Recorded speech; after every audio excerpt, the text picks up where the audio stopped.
Welcome back to my channel. Let me show you how I make my acrylic keychains. Let's get started. Since I paint mine by hand, I like to start by doing that first. That way they have enough time to dry while I cut out my initials and names. So I just wipe my acrylic down with a lint-free cloth with just water on it, and I get my paint of choice and my paintbrush.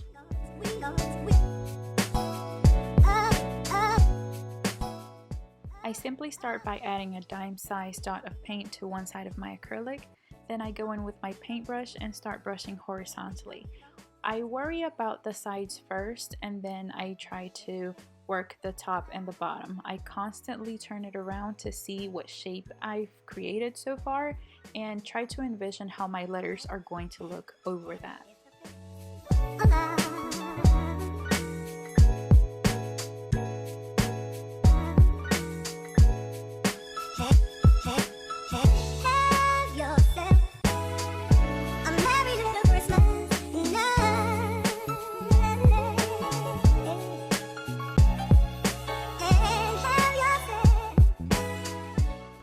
Process continues. On this one with the hot pink tassel, I used a navy blue paint with the same paintbrush, and this is what I like about hand painting them, that no brush stroke is going to look the same, and I like that.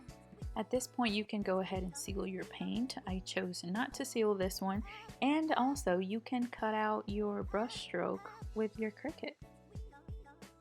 While these finish drying, we can work on our letters.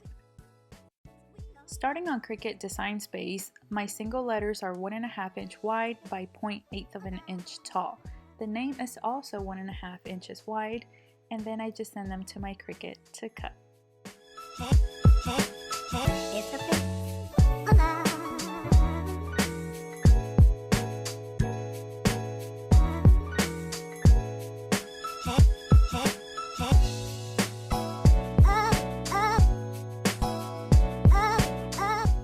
Once my paint is dry and my letters are ready, I just go ahead and center them and stick them on.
I love playing around with different color combos, and these are just a few.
There are so many options when it comes to paint color, vinyl color, tassels, brush type, size. There are so many options to choose from. I really hope you found this video helpful, and thank you so much for watching.